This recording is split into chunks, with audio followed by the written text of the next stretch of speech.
नमस्कार दोस्तों। स्वागत है आप सबका आपके अपने चैनल स्टडी विद एचपी स्वामी पर, जहां पर आपको हर दिन के संपादकीय पेज का डिक्टेशन उपलब्ध करवाया जाता है। दोस्तों, आज का यह डिक्टेशन 50 शब्द प्रति मिनट रहेगा, जो स्टार्ट होगा 5 सेकंड बाद। स्टार्ट। राजस्थान में पंचायती राज संस्थाओं के चुनाव में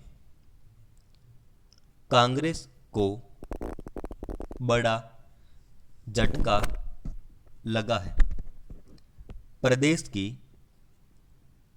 जिन 21 जिला परिषदों के लिए चुनाव हुए, उनमें से कांग्रेस के हिस्से में सिर्फ 5 ही आ सकी।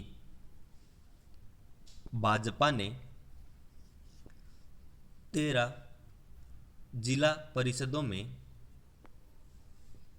बाजी मारी। 3 में फिलहाल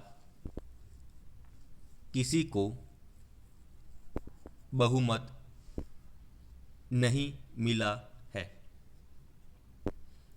उत्तर प्रदेश के विधान परिषद चुनावों से लेकर हाल में हुए उपचुनाव के साथ बिहार विधानसभा के चुनावों में जिस तरह के परिणाम आए हैं, उनसे कांग्रेस की कमजोर होती स्थिति का पता चलता है। हैदराबाद नगर निगम को ही ले लीजिए। भाजपा ने अपनी मान्य परंपराओं को तोड़ते हुए दक्षिण के दरवाजे खोलने के लिए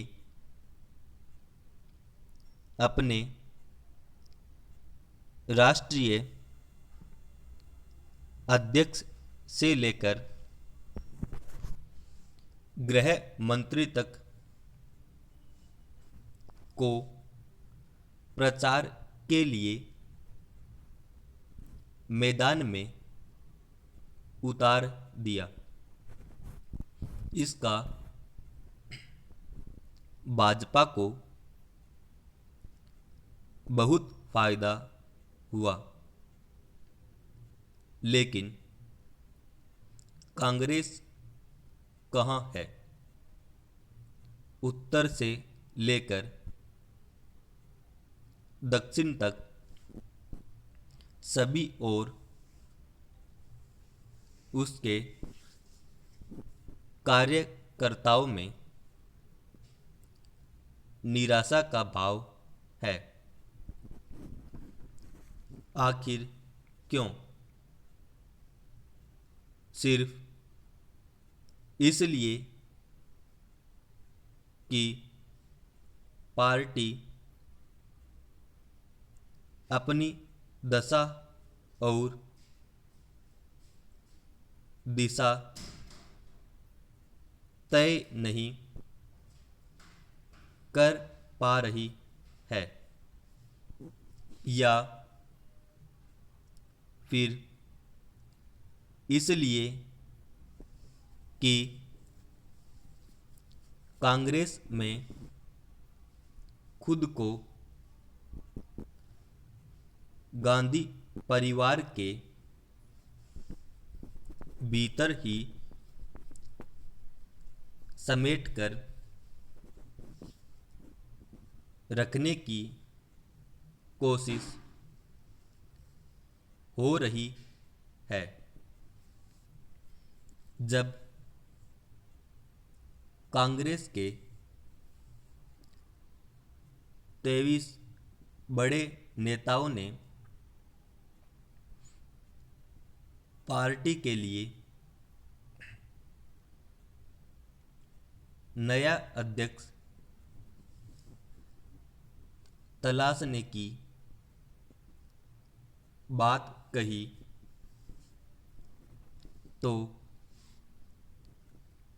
बात सुनने की बजाय उन्हीं के खिलाफ पार्टी के भीतर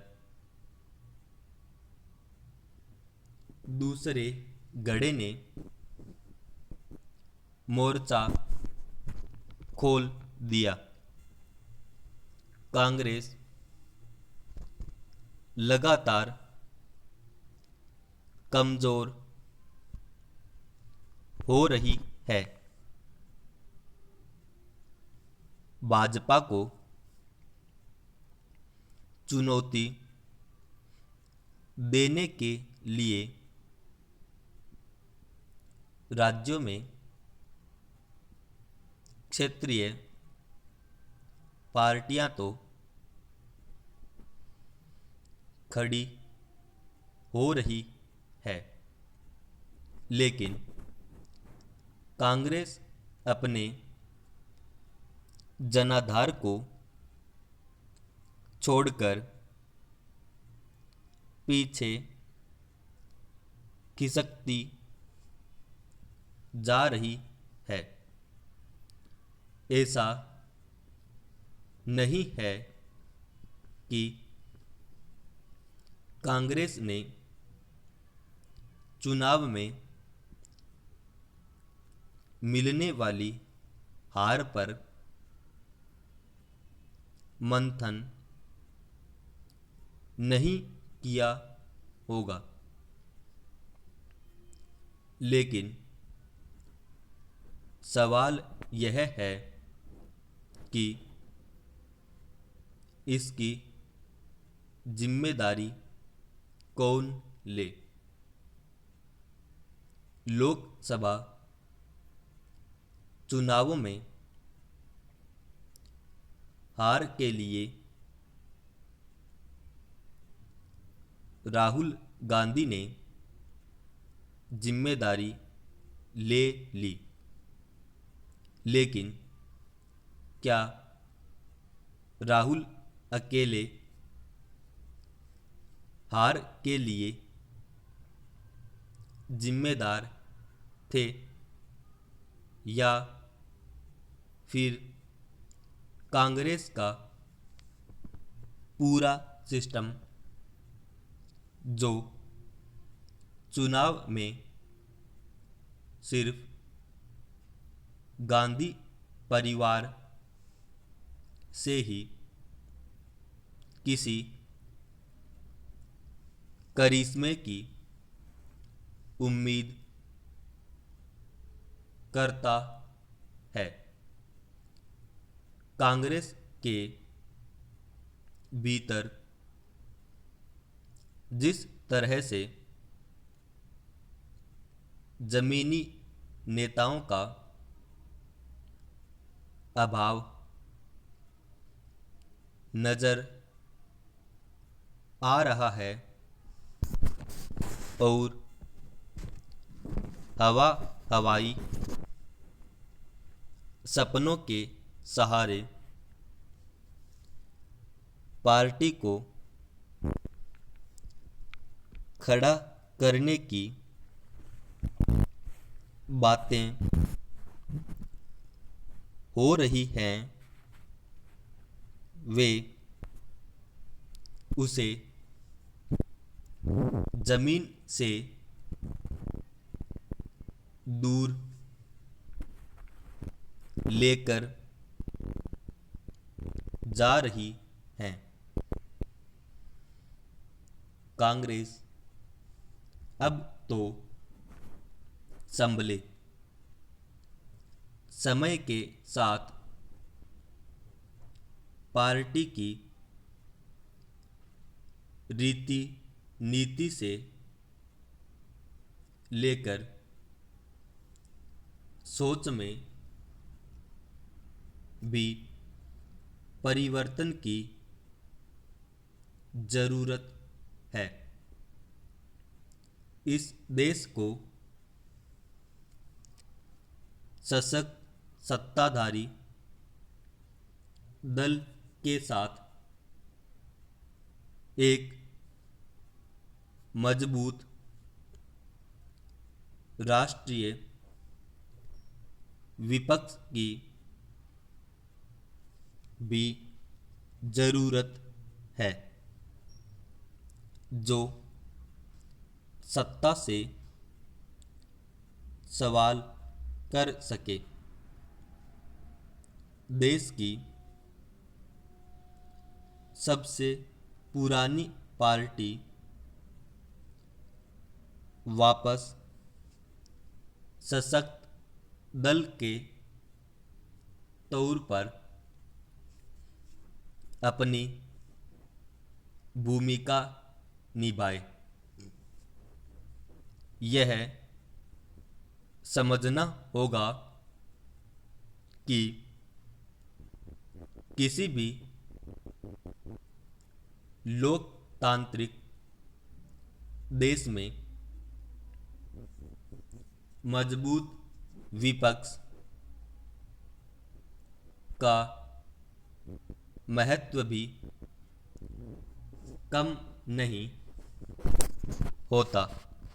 समाप्त।